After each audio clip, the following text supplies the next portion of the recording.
first months of 1945, Japan was on the run. The Americans had fought their way across the Pacific. US submarines and aircraft had destroyed Japan's merchant fleet and naval air power.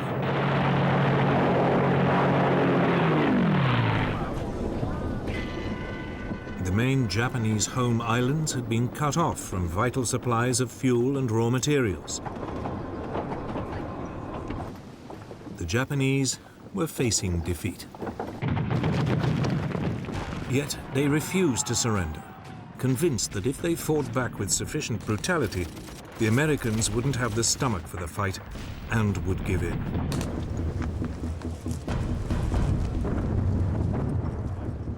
Japan made clear that every move towards the home islands would be paid for in Allied blood.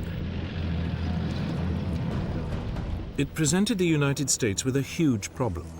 How could Japan be defeated without a terrible loss of American life?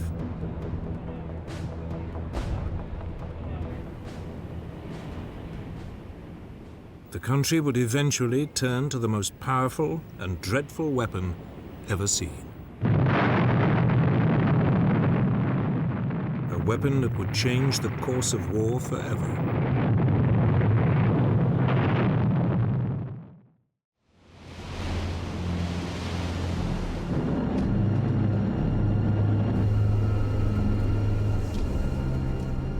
In early 1945, as US military planners considered the next move against Japan, their gaze fell on the Japanese-occupied island of Iwo Jima. It lay a mere 800 miles from the Japanese mainland and would be a valuable base for attacking the country. The US commander in the Central Pacific, Admiral Chester Nimitz, assembled the largest landing fleet ever brought together in the Pacific campaign and prepared to invade the island.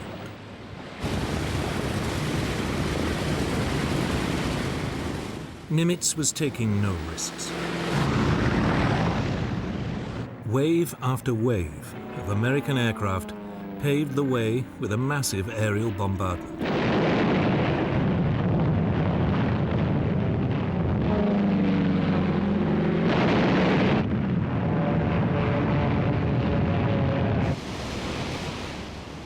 Then, on the morning of February the 19th, 1945, the guns of the Naval Task Force began one of the most prolonged bombardments of the war.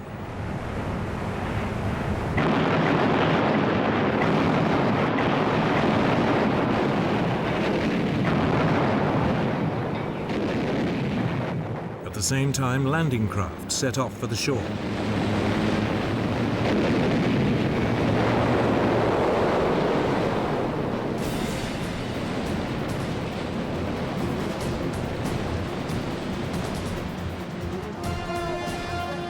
The Marines hit the beaches of Iwo Jima along the southwestern shore just after 9 o'clock in the morning.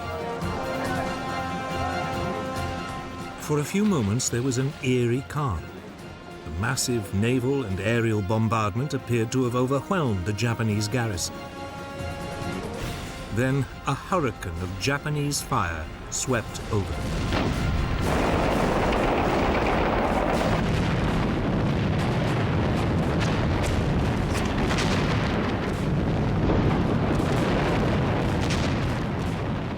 General Tadamichi Kuribayashi, the Japanese commander on the island, had told his men to hold their fire until the Americans were right under their guns.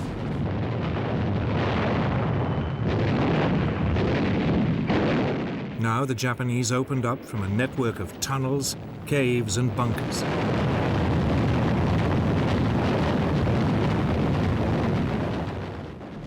There was carnage.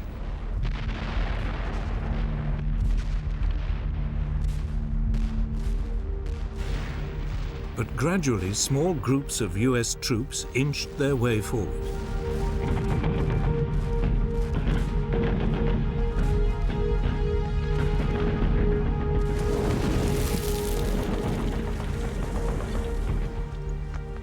Finally, by the evening, the beachhead had been secured. The task now was to capture the 550-foot-high Mount Suribachi, the heavily defended volcano that dominates Iwo Jima.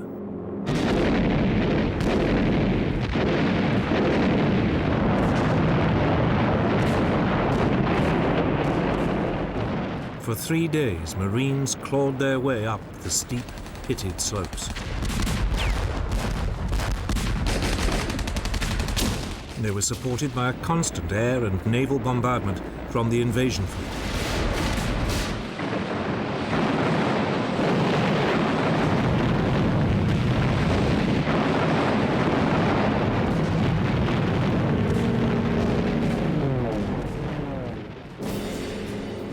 Finally, on February the 23rd, 1945, a U.S. platoon led by First Lieutenant Harold Schreier began the final assault, carrying with them a small U.S. flag.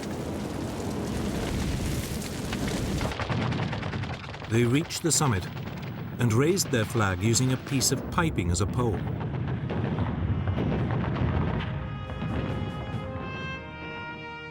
Marine Corps photographer Staff Sergeant Louis Lowery captured the scene with a few precious photographs.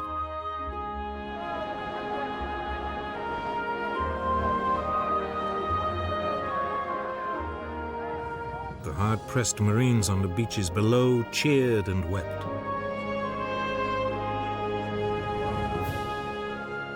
Ships sounded their whistles.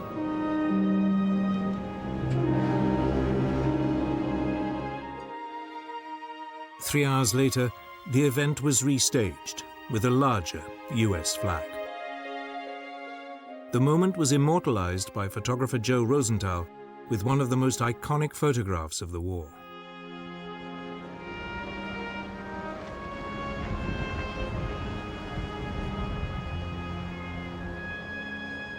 But the battle for Iwo Jima was far from over.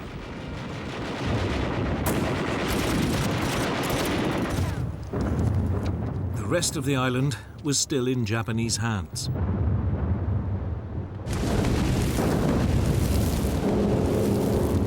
The next day, the Marines captured the first of the island's strategically vital airfields.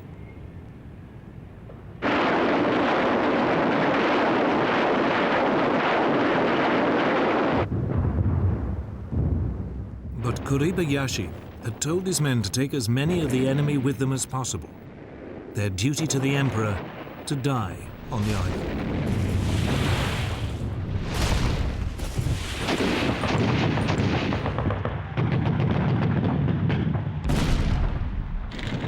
It meant each assault became a bloody frontal affair.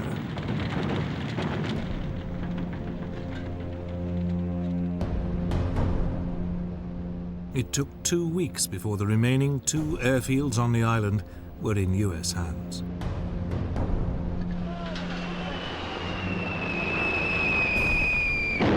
Even as the fighting continued, the US Air Force began to make use of Iwo Jima's airfields.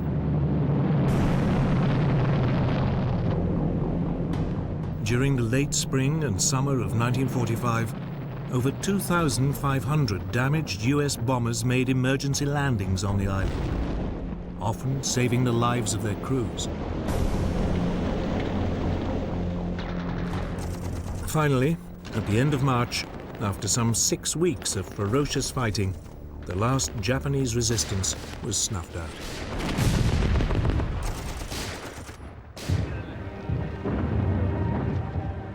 But the capture of Iwo Jima had come at a terrible price.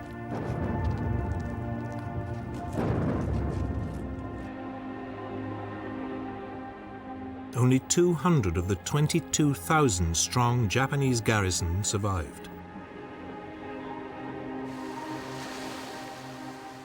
The Americans had also suffered badly. Nearly 7,000 Marines had been killed and some 18,000 wounded. The Americans finally had the base they needed, but it was now clear that unless the US could come up with an alternative, any invasion of Japan would be paid for in tens of thousands of American lives.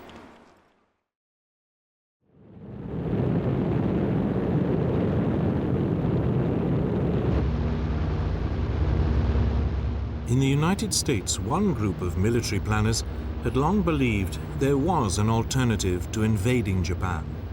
It was called strategic bombing.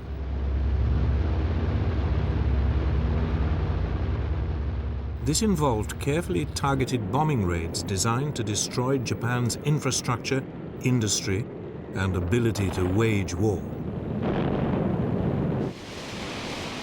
But in the first years of the Pacific War, there was a problem. Japan lay beyond a range of America's bombs. In April 1942, the US had managed to launch a one-off bombing raid on Tokyo. But it had pushed the bombers to their limits and was never a practical long-term option. Then, in early 1944, the Boeing Aircraft Corporation produced a revolutionary new heavy bomber, the B-29 Superfortress. It could carry 20,000 pounds of bombs over a range of 3,250 miles.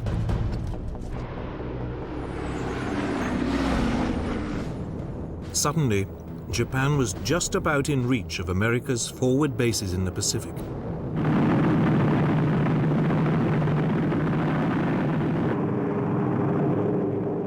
In summer 1944, 9 months before the assault on Iwo Jima, US B-29s stationed at Chengdu in southwest China began a series of strategic bombing raids on Japan. But range was still an issue. It was too far for a fighter escort, so the superfortresses had to fly alone, staying at high altitude for their own safety. Even then, the range was only just within limits, and there was no room for navigational error.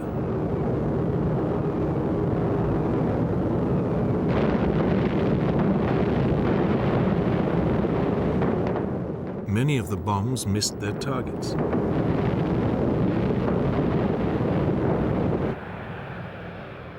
Then in July 1944, there was a development that gave strategic bombing a new lease of life. The US Navy captured the Mariana Islands in the Central Pacific. They were only 1,500 miles from the Japanese homeland. This was well within the B-29's operating range. The odds for a successful bombing campaign on Japan had dramatically improved.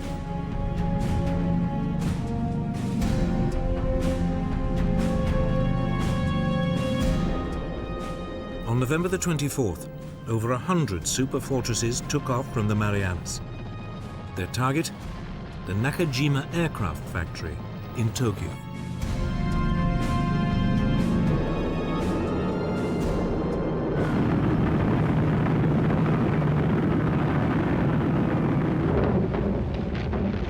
But only 48 bombs struck anywhere near the target. For 3 months, more raids targeted other industrial sites. But the B-29s were still flying without a fighter escort and still dropping their bombs from high altitude. The targets were often obscured by cloud, and jet stream winds made accurate bomb aiming impossible.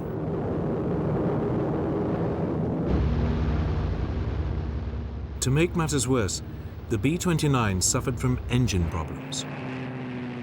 There were also attacks from kamikaze pilots.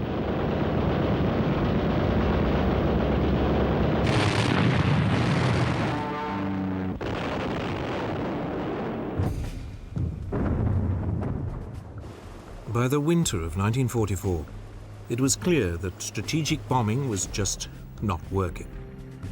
If Japan was to be bombed into submission, the US would have to come up with something else. So it was that on December the 18th, 1944, America tried a new tactic.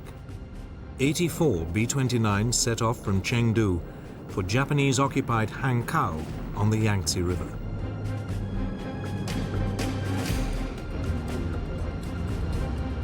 They flew much lower than usual and carried mostly incendiary rather than high-explosive bombs.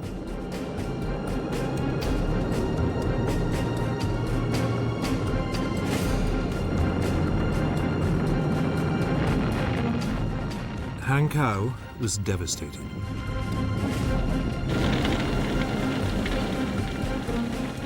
The raid was more effective than almost any of the previous strategic bombing raids. The US appeared to have found a way forward: firebombing at low altitude. The US bomber commander in the Marianas, General Curtis LeMay, now ordered the systematic firebombing of Japan. It was the same tactic that Britain had employed in Germany.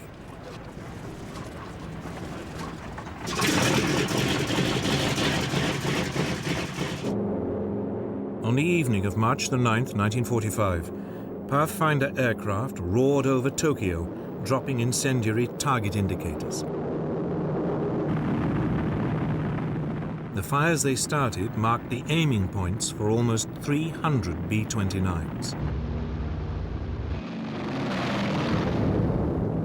Coming in at just 5,000 feet, they dropped over 2,000 tons of incendiary bombs.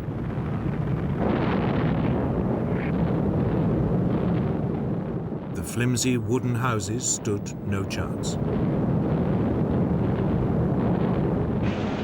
Air was sucked in, creating towering firestorms which raced faster than people could run.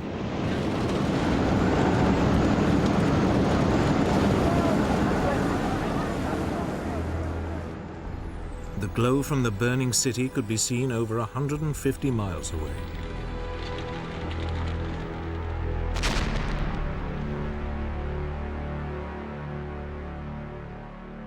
When the all clear finally sounded the following morning, 16 square miles of Tokyo had been obliterated. Over 100,000 of its citizens were killed and 1 million made homeless.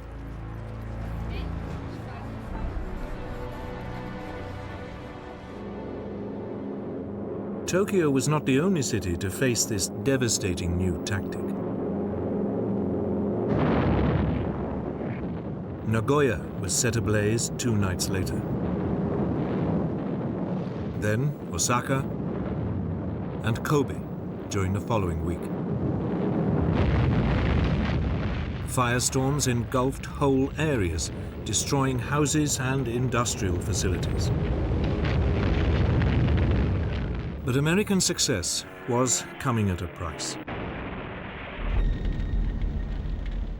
Without escorts, the low-flying US bombers were dangerously vulnerable to Japanese fighters. American losses now mounted. If the bombing campaign was ever to succeed, the US needed bases even closer to Japan.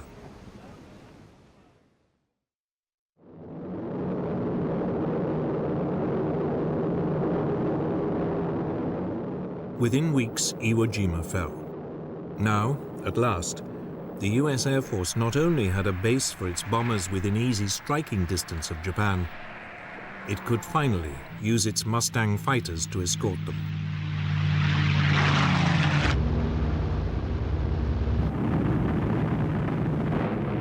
During the late spring and early summer of 1945, strikes of up to 500 bombers attacked Japan every other day.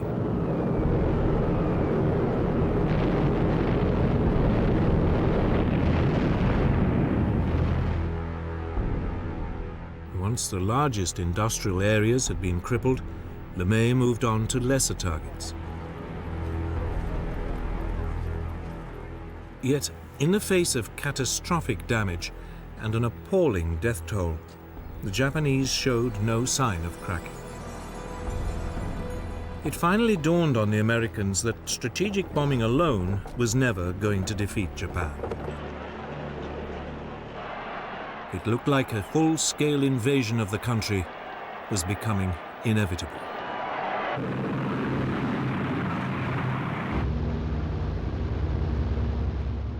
For the US battle planners, the next logical step in the land campaign was the Japanese island of Okinawa. It lay a mere 350 miles from the Japanese homeland islands.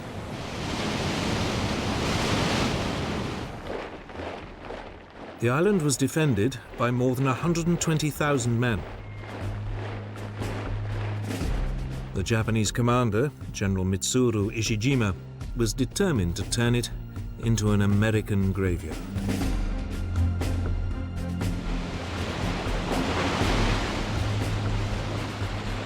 Once again, Admiral Nimitz, the US commander in the region, assembled a huge fleet.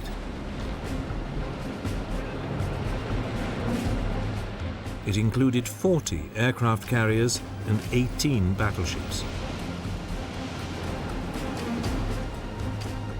The opening bombardment of Okinawa began on March the 23rd, 1945. It lasted for a whole week.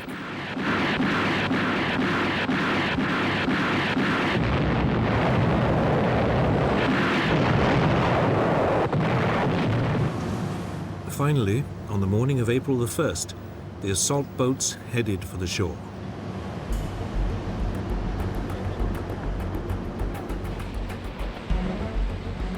To their surprise, they met almost no opposition.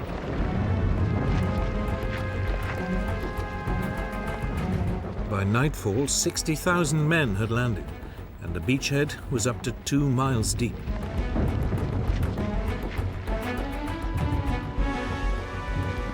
For the next 2 days, the US forces built up their strength and pushed across the island. Again, opposition was unexpectedly light.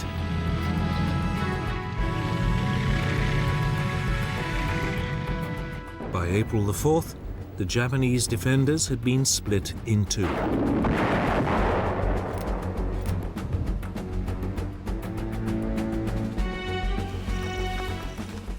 Marine divisions now headed north.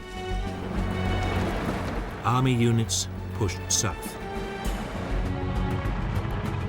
The Marines continued to meet only sporadic resistance, and within 3 weeks had cleared the northern part of the island. But it was a different story in the south. There, the army units ran into savage fire.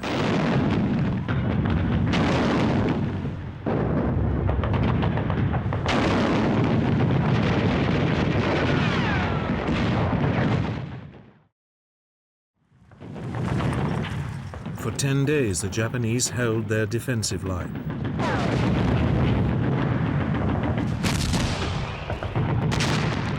Then, when they could hold out no longer, they simply withdrew to the next defensive position and continued to resist all over again.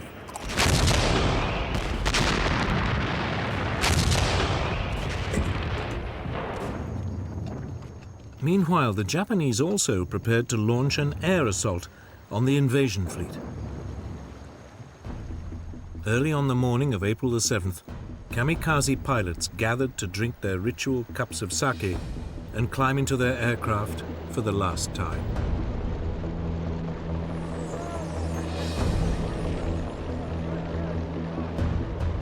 Over 700 aircraft, half of them kamikazes, took off and approached the US landing fleet.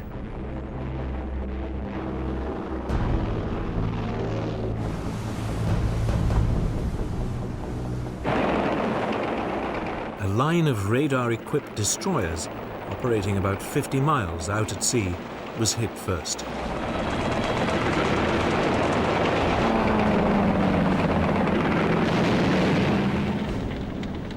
By the end of the first day of the attack, 2 US destroyers had been sunk.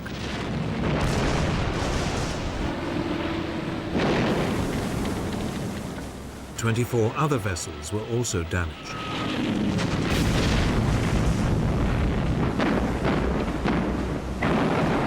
But the Japanese had lost over 300 planes.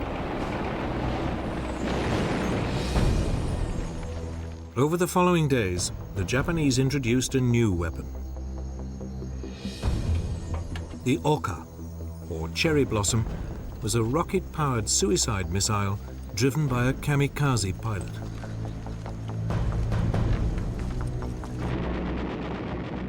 It was launched from a bomber and carried a massive 2,650-pound warhead.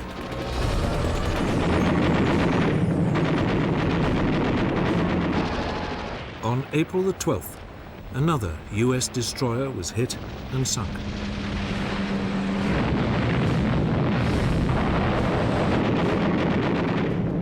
The Oka looked deadly, but US fighters quickly learned to intercept and shoot down the bombers that carried them.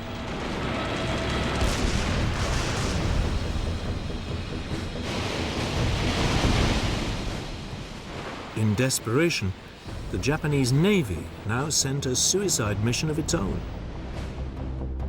The Yamato, Japan's largest battleship, was loaded with just enough fuel to reach Okinawa and ordered to fight to the death, sinking as many US ships as possible in the process.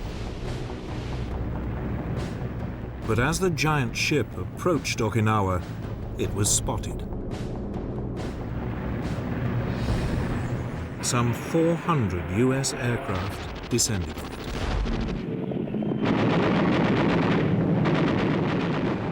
Within 2 hours, it blew up.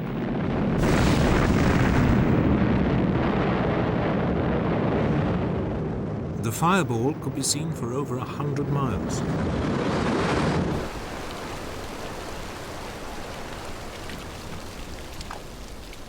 Back on Okinawa, torrential rain now turned the battlefield into a quagmire.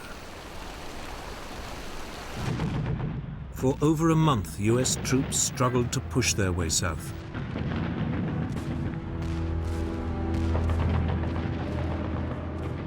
Every cave or dugout entrance had to be blasted by flamethrowers, grenades, and explosives. As before, as one defensive line was overrun, the Japanese slipped back to another, and the whole grim business would start again.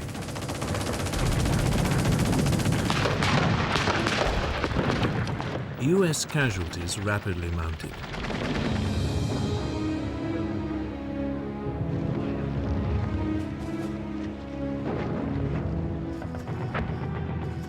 Finally, on June the 1st, the town of Shuri was captured. Then, on June the 4th, a new contingent of Marines landed to the south of Naha, the island's capital, and linked up with troops pushing down from the north.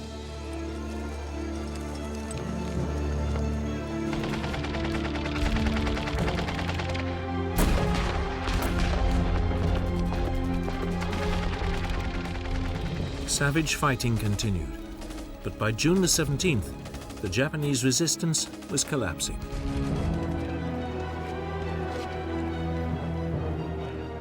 Five days later, the Americans finally secured Okinawa.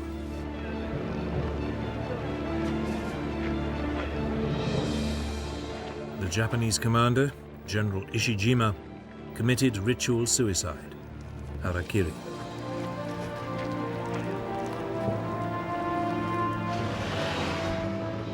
Over 7,000 prisoners were taken, the first time ever that such large numbers of Japanese troops had surrendered. It had been a bloody and exhausting campaign. 100,000 Japanese soldiers and some 40,000 civilians had been killed.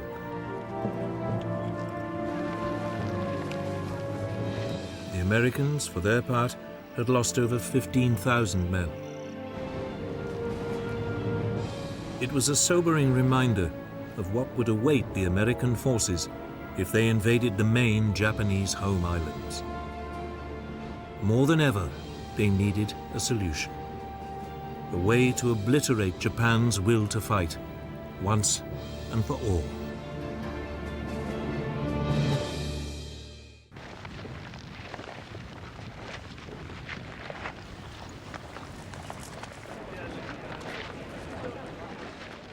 The victory at Okinawa meant America's military planners now had to decide what to do next. Despite shattering defeats, the Japanese still showed no sign of surrendering. Some US commanders argued for a continuation of the firebombing campaign. But by the summer of 1945, it was clear that bombing alone would never defeat Japan. An invasion seemed unavoidable. But the question was, at what price?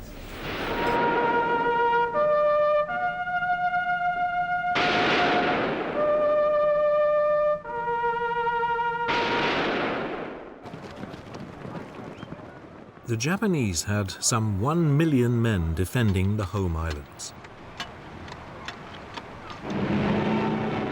They were supported by about 5,000 aircraft, and new kamikaze pilots were being trained all the time.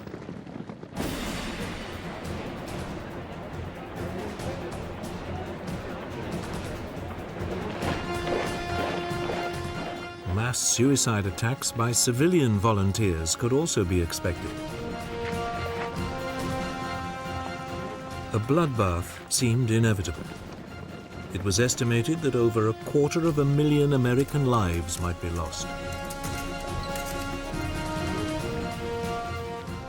Then, in July 1945, the new US President, Harry S. Truman, heard about the results of a top-secret Allied scientific research program. It was called the Manhattan Project. For 3 years, Allied scientists had been working on an atom bomb, a weapon that draws on the vast quantities of energy released when an atom is split. It would have an unimaginable destructive force.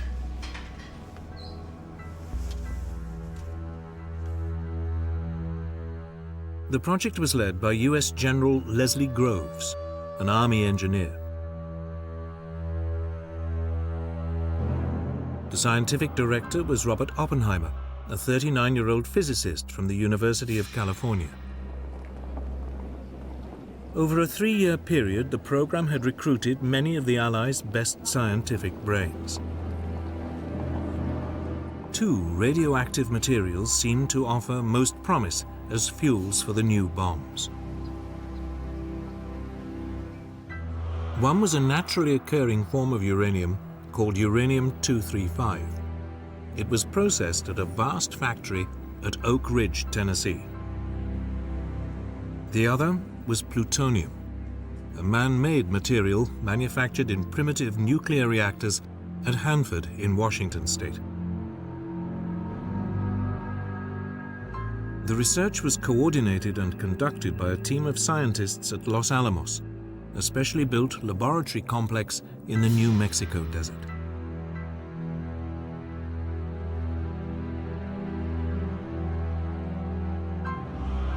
By early 1945, the Los Alamos scientists were pretty confident that they had a uranium bomb that worked. But it required huge quantities of uranium-235, and the scientists worried that they didn't have enough of it. So they also designed a second bomb that used plutonium. But this, unlike the uranium bomb, was much less well understood, and they weren't sure it would work. Before it could be used, they would need to test it. By early July 1945, after an expenditure of more than $2 billion, the plutonium bomb was ready for trials. The gadget, as it was called, was mounted on a steel tower in the New Mexico desert. At 5:30 in the morning of July the 16th, the atomic age began.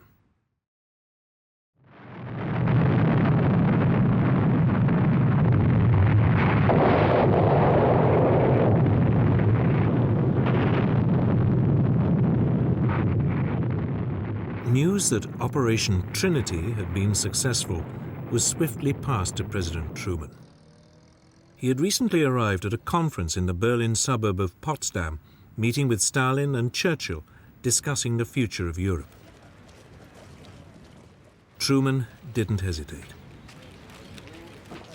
He ordered his commanders to prepare to drop the new bombs on Japan as soon as possible.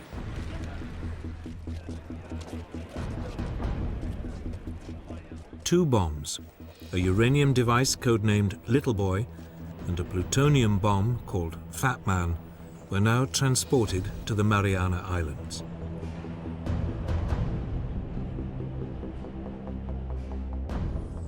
There, the immensely experienced Colonel Paul Tibbets, leader of the specially trained 509th Composite Group, prepared his B-29.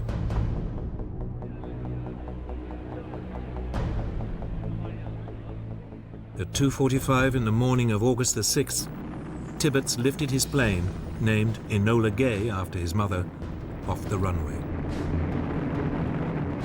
On board, he was carrying Little Boy.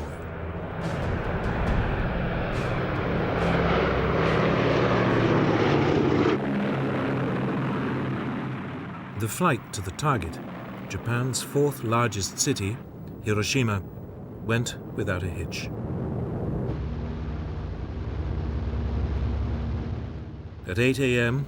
on a bright sunny morning, Enola Gay approached the city at 33,000 feet.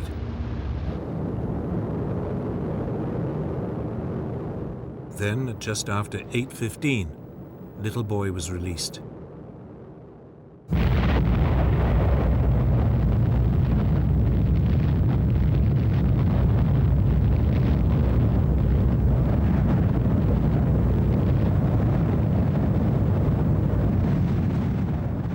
The uranium bomb had the power of nearly 13,000 tons of TNT. The temperature beneath the mushroom cloud reached 5,000 degrees centigrade. Thousands of people were instantly vaporized.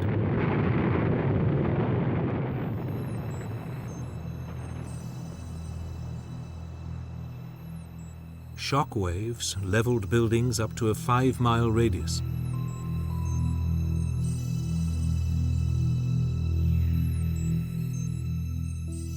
Estimates of the death toll vary hugely.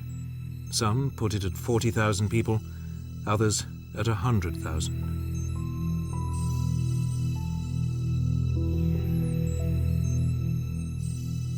Many suffered from terrible burns and blistering.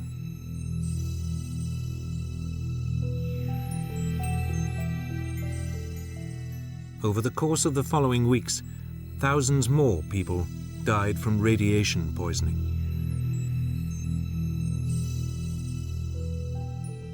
On August the 7th, 1945, President Truman told the world about the bomb and issued Japan with a warning. Let there be no mistake. We shall completely destroy Japan's power to make war. They may expect a rain of ruin from the air, the like of which has never been seen on this earth. But no Japanese surrender was received. 2 days later, on August the 9th, Fat Man was dropped on the major military port of Nagasaki. The plutonium bomb was even more powerful.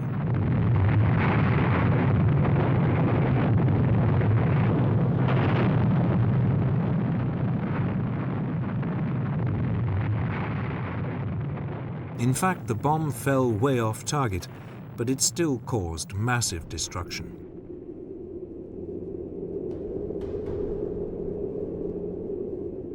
Between 35,000 and 50,000 people are estimated to have died in the explosion.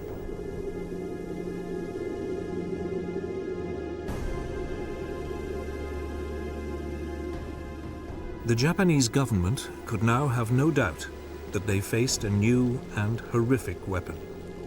But the question remained, would even this force them to surrender?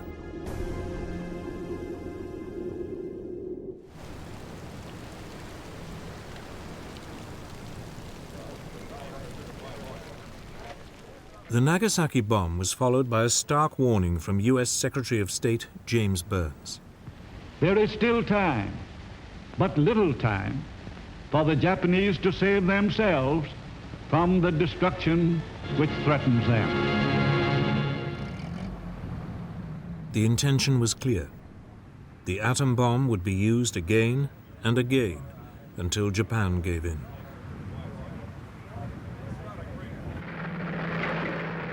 That same day, Japan's position became even more precarious. Early in the morning of August the 9th, 1.5 million Soviet troops stormed into Manchuria and northern China.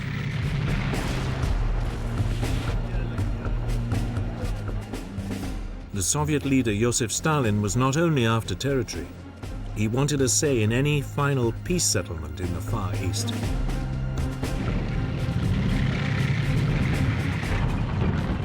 There were still over 1 million Japanese troops in the area, but the Red Army blitzkrieg was unstoppable. The Japanese position in the war had become untenable.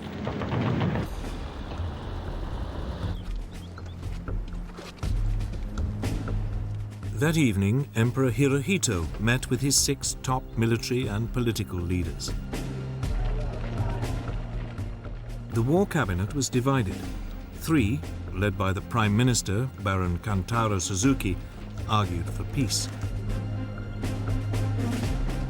The other 3 wanted to continue fighting.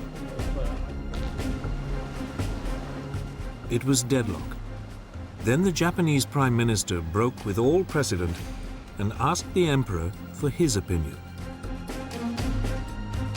Emperor Hirohito voted for peace, on condition that his position as head of state was maintained. The next morning, a proposal was sent to the U.S. Secretary of State James Burns. Burns rejected it. Only unconditional surrender would do. As the Japanese war cabinet argued amongst itself, Soviet troops continued to tear into Mongolia. At the same time, American fighters now roamed freely over Japan, shooting up military targets and transport links at will.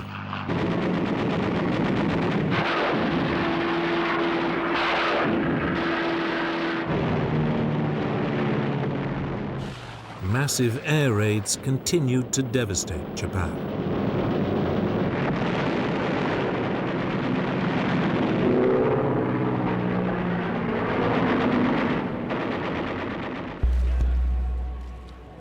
Then, on August the 14th, the Truman administration sent word that the Emperor's position would be safeguarded, provided he agreed to accept the orders of the Supreme Commander of Allied forces.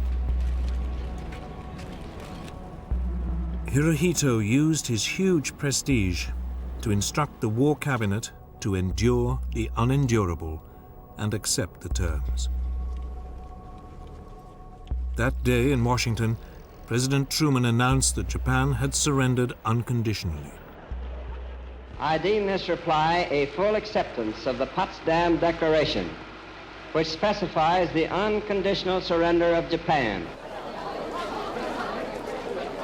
Cheering, singing crowds erupted onto the streets of every American city.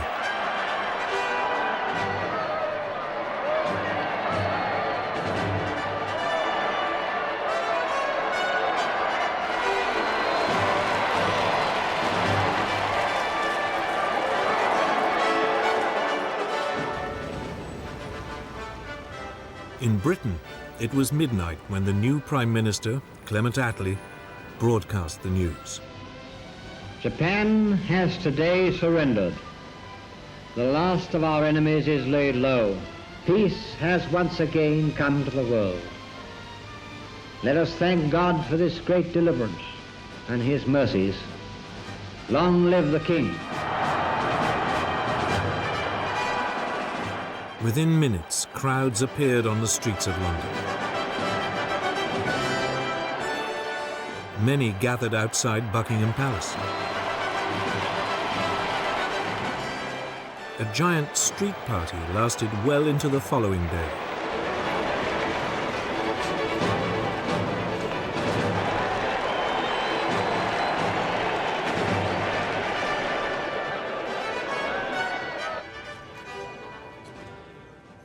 The next morning, August the 15th, an astounded Japanese people listened to the voice of their God Emperor for the very first time.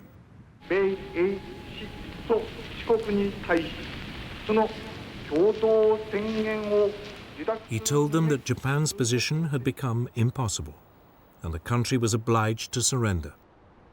All military forces must lay down their arms. Such was the emperor's prestige that almost every unit obeyed.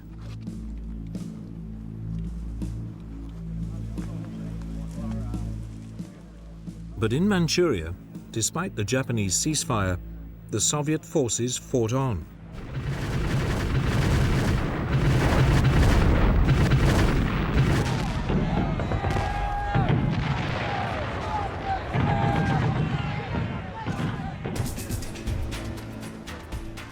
For the first time, large numbers of Japanese troops now surrendered.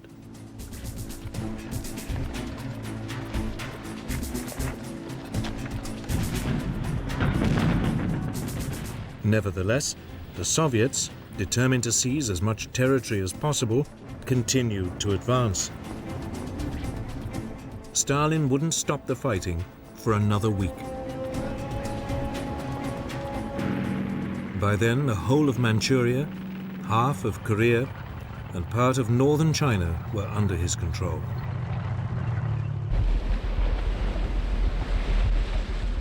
Elsewhere in Southeast Asia, in the Philippines and on many of the Pacific islands bypassed by the Americans, it took weeks for news of the surrender to reach isolated Japanese garrisons.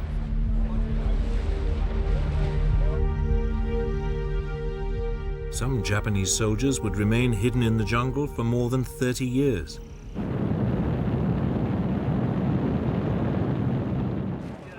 Finally, on August the 28th, 2 weeks after the surrender, the first US troops arrived in Japan.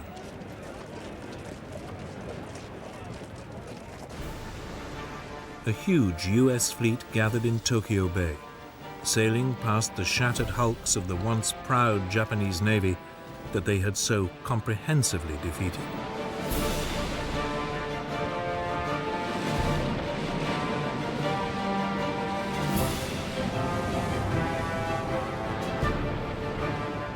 Several days later, on September the 2nd, 1945, a Japanese delegation came aboard the USS battleship Missouri.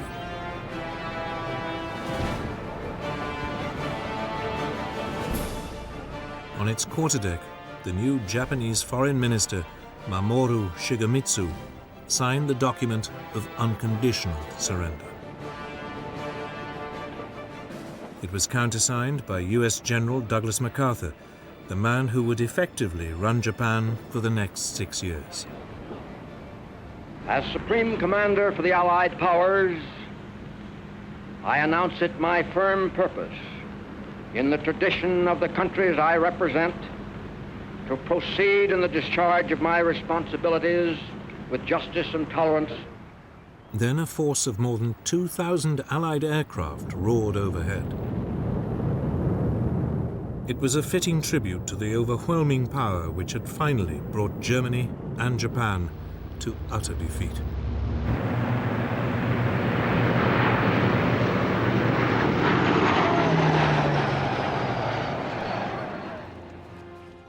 World War II was at an end. Japan's ruthless desire to wage war had been crushed by a weapon of awesome destructive power. Now, in the East as in the West, the world would be divided and shared along new lines. New allegiances would be formed, and new enemies would vie for global influence under the specter of nuclear war. A new era in world history had begun.